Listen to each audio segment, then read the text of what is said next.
Hello and welcome to another edition of For the Record. I'm Sean Murphy. My guest, a returning guest to the show, his name is Dean Harrington. He is CEO of Shamrock Financial Corporation. Welcome back to the show, sir. It's great to be here. Obviously, your standards for having someone back are very low. Well, you know, we're in reruns now. No, I'm kidding. But you know what? We have good guests back on the show, and you definitely were a good guest the last time. And the great thing about what we're going to talk about today and what you do in the financial services in general, things change. So we can have you back and we'll be talking about something else, or the market may be different, or something's going on in real estate that it wasn't the last time around. So there are new and exciting things to talk about, even if it's just interest rates going up. Does that sound all right? No? Yeah, there's always something interesting. I like to try to tell our staff that if there was no changes going on, there'd be no need for us.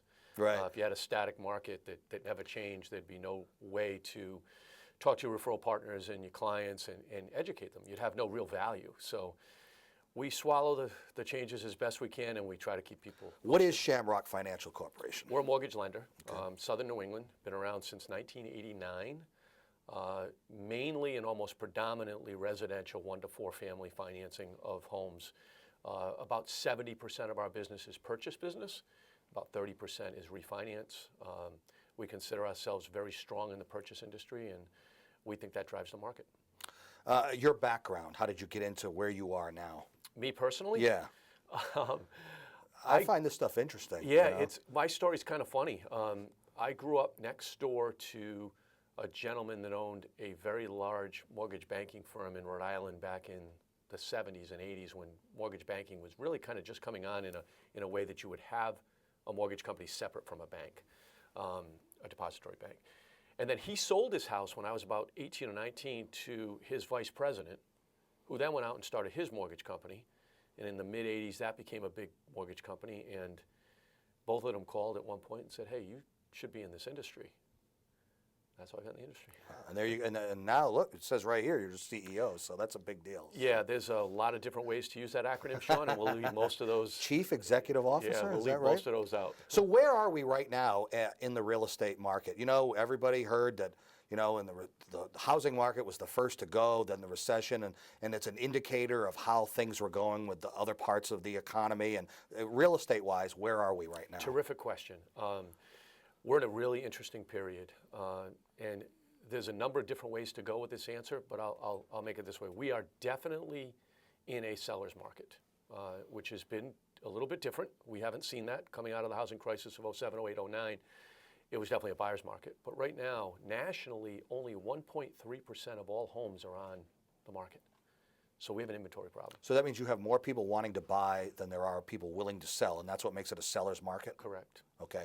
Let's go back a little bit. Is it true that the housing market was the first to kind of tank, and then sort of the rest of the economy followed suit, basically, back in where you were saying 07 and 08? Yeah, I think that's fair to say. I mean, you know, you could have, derivative funds and hedge funds began to have some problems, but they were basically in mortgage-backed securities. So it's a fair point to say we overcooked the market tremendously. When I say we, I don't take responsibility as a mortgage banker.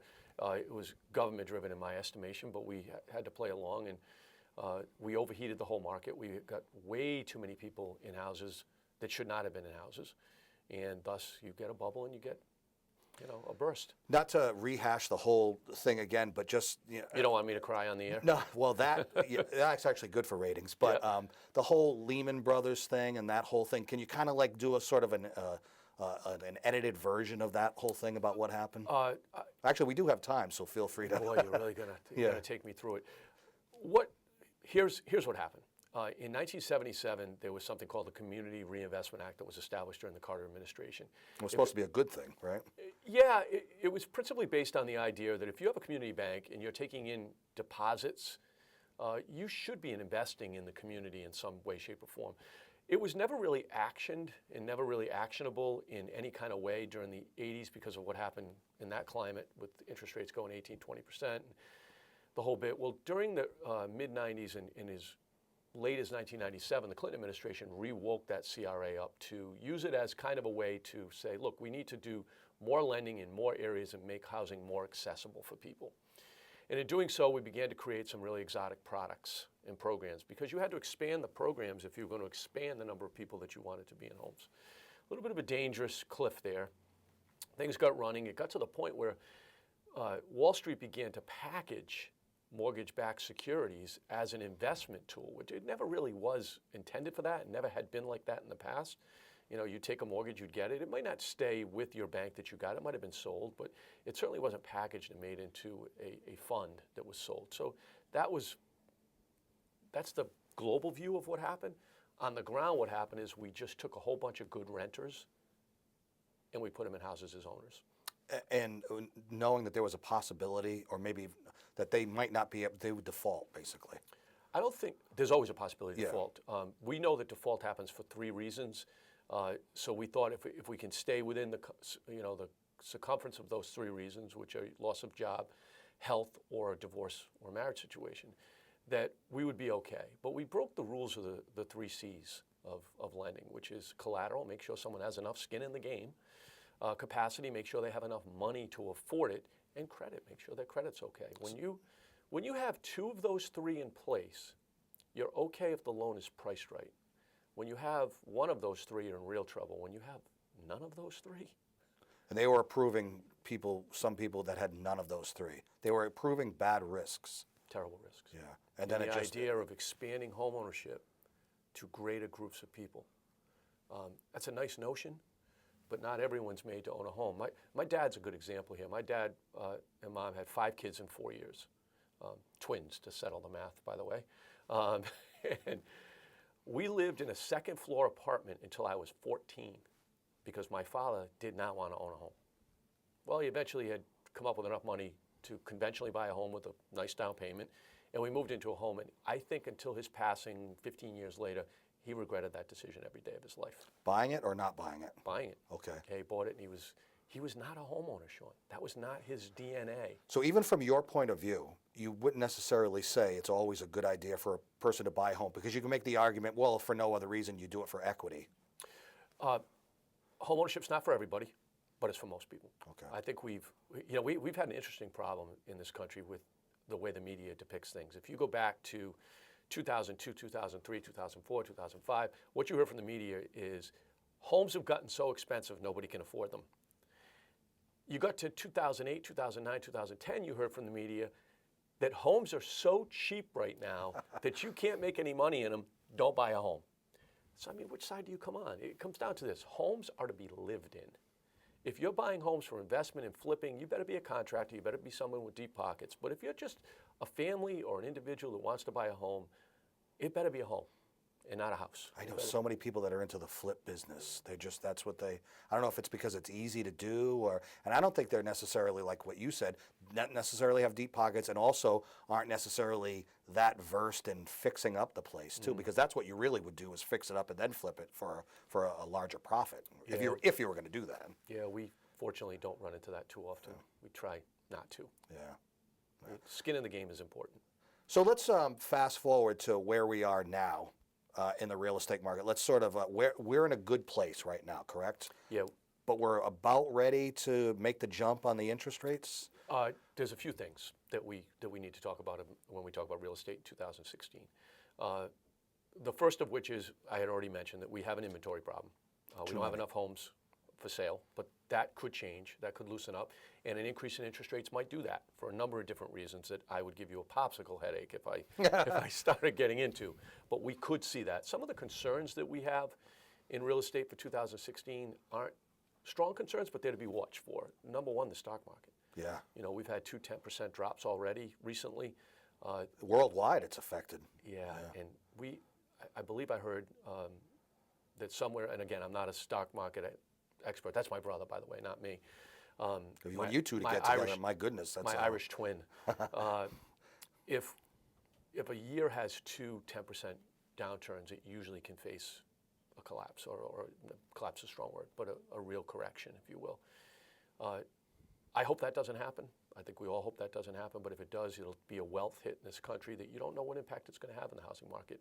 That's an outlier. I don't worry about that too much, but it's there. You got to at least look at it. The second one that's really kind of can concern anyone is the opposite of what we think, gas prices being as low as they are right now. Right, we love it, but it's affecting the markets. Yeah, it affects a lot of businesses that employ a lot of people that we don't really give much thought to. As a consumer, we love it. I notice my airfares aren't down, but it's another Oh, whole. no, yeah. it's not another topic with me. Is there really a discount airline anymore?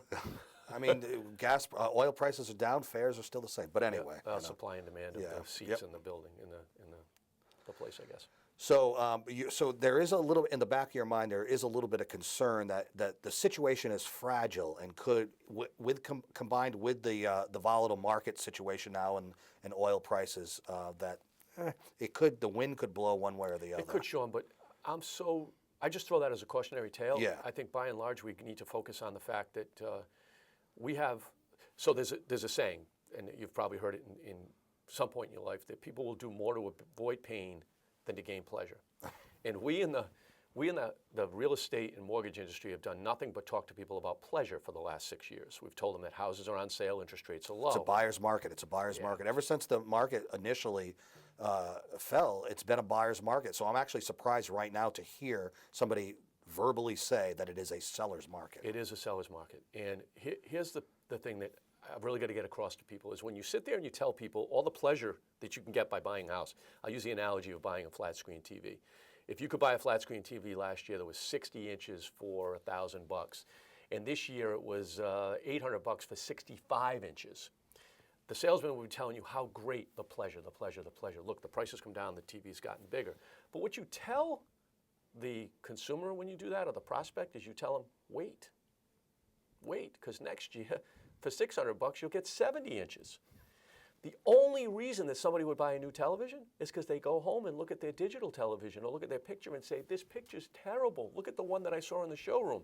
And they run back and buy it. Well, in the real estate industry, we keep telling people that houses are on sale, rates are low, it's a buyer's market, get out there and do it. That's fine, but that makes people wait.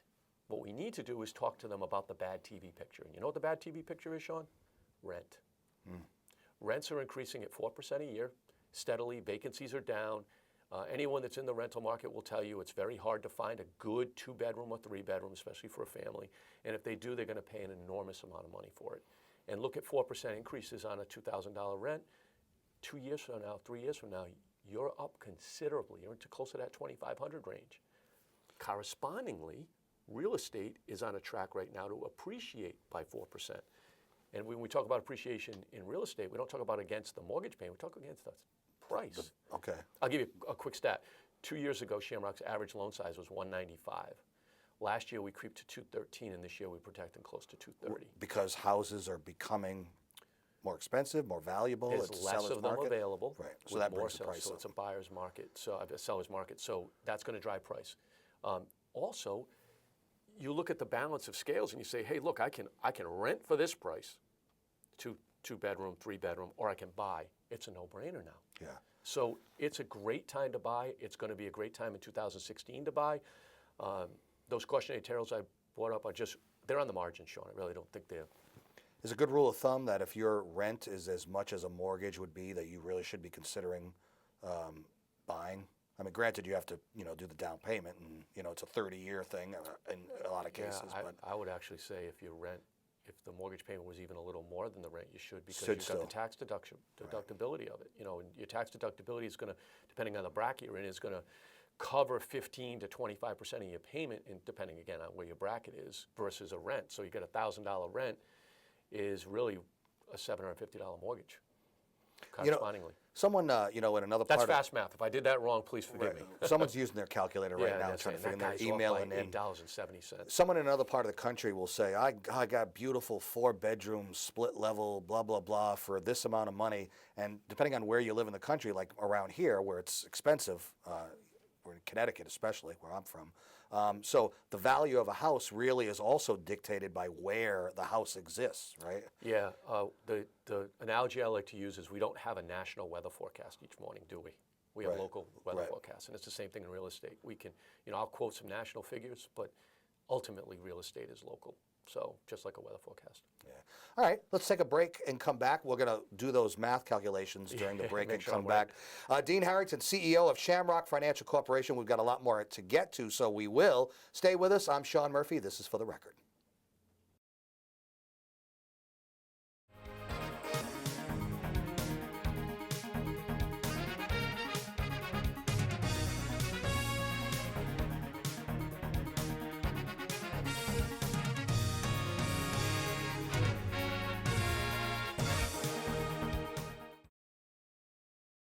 Welcome back to For the Record. I'm Sean Murphy. My guest, Dean Harrington, CEO of Shamrock Financial Corporation.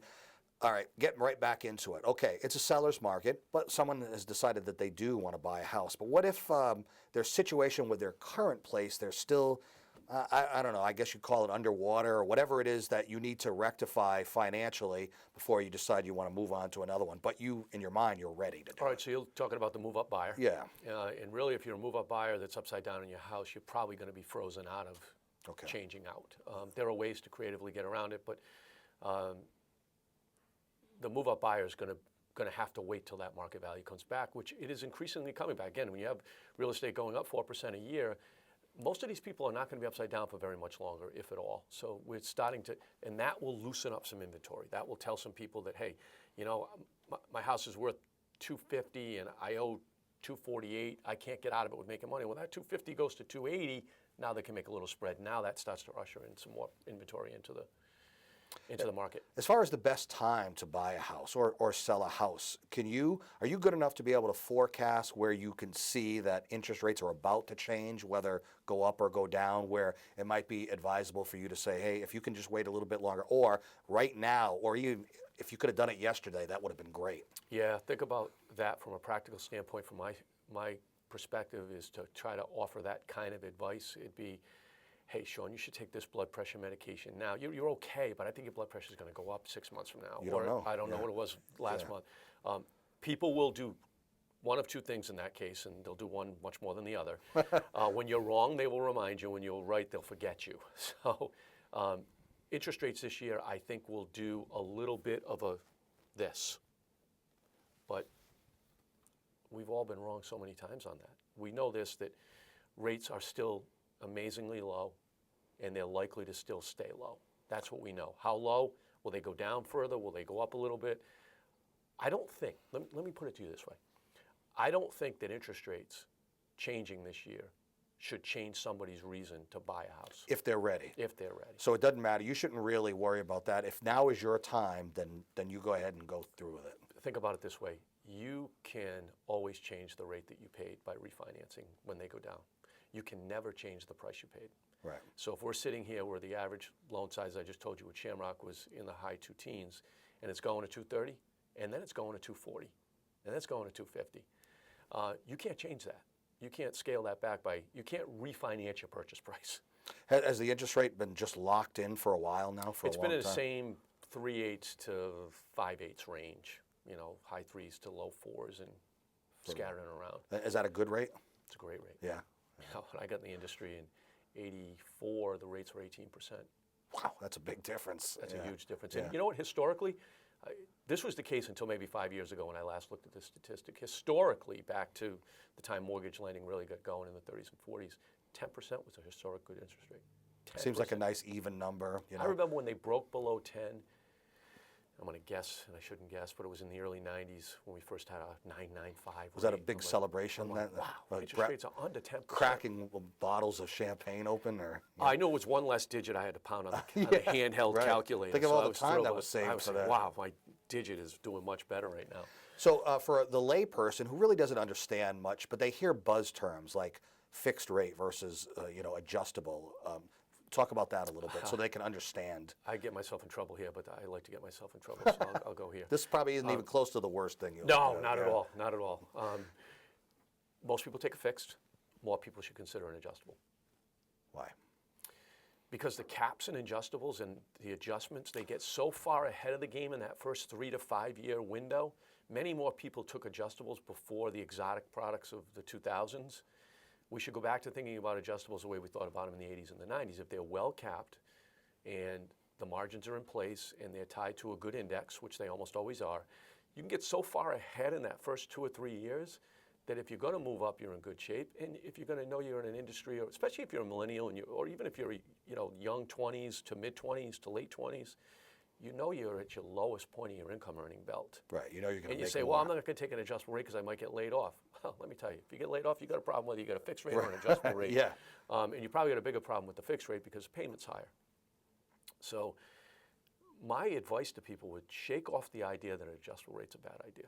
I think, the way you described it is adjustable, if there's a cap, then it won't only go above a certain point, but it could fluctuate and drop down. So I mean, that's a good thing, right? There are a lot of times there are floors. It won't generally Okay. go below the opening rate. So there's a floor. Okay. There's a floor, but you're still ahead. I'll disclose candidly, I have an adjustable rate. Okay, that's fine, you know. And who would know better than you? So if anybody's watching right now, well, if that guy's doing it, then I'm going to do it too. I'm an idiot in a lot of areas. Okay, and but not real estate, my friend. Not real well, estate at all. I took an adjustable without any hesitation at all. Okay, all right. You want to talk about this, and I want to get into it too. Let's talk about the biggest change that's occurred.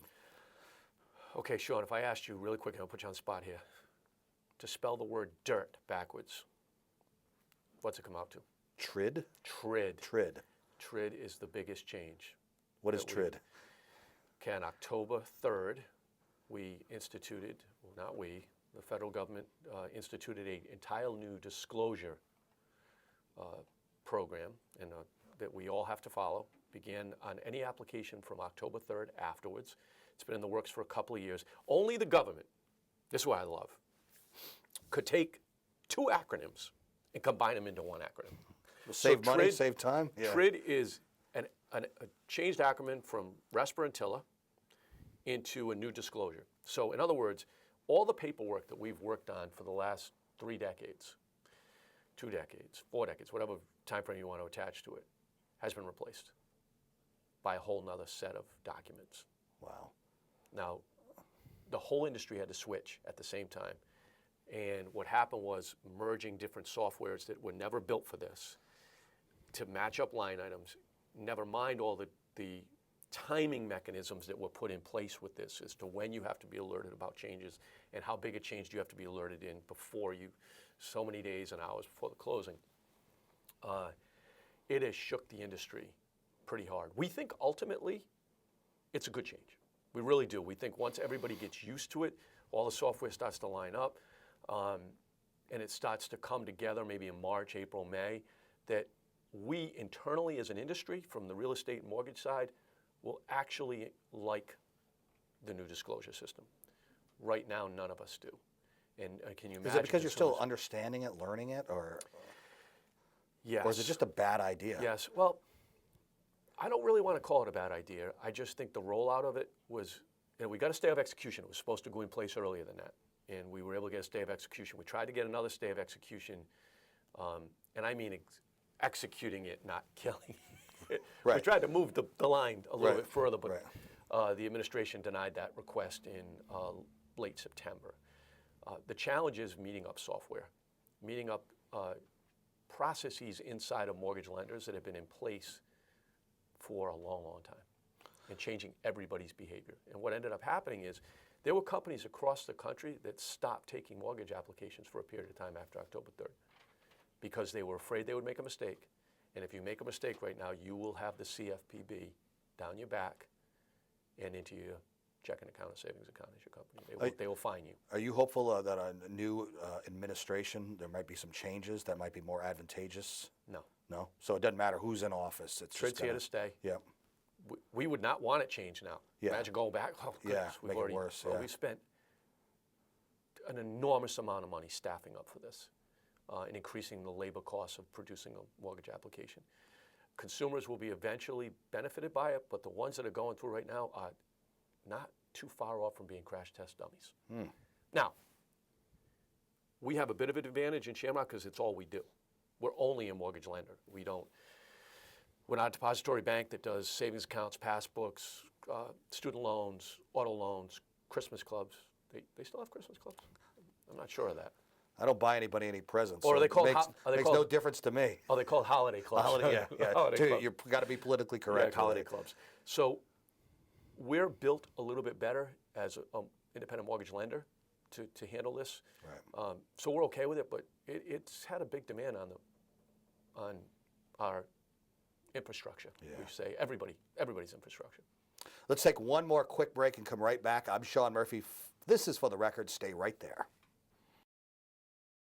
So we are just about ready to wrap up the show. Dean Harrington from Shamrock Financial Corp. You go out and you do workshops and seminars and stuff like that too, right? We try to reach the public as an educate and motivate is our our theme, and the way we do that is through seminars, through anything online, from blogging. ShamrockFinancial.com is the go-to source for everything. We keep our blogging up twice a week, and blogging is important because we keep the information out there. And we're fresh and we're content-driven, and we try to stay ahead of that. So Are you on social media too? everywhere. You got it everywhere that people are online. You are Facebook, there. Twitter, we're there. We're very active in that because we're active with our real estate partners in teaching them and leading them properly in social media and in blogging and all the things that keep you as the go-to person for information. We learned a lot today. Thank you. We'll put the graphic of the website up as well. Dean Harrington, CEO of Shamrock Financial Corp. It is always a pleasure having you on the show, and you are welcome back anytime, my friend. Love to be here, Sean. Thanks. All right. You can see this show, by the way,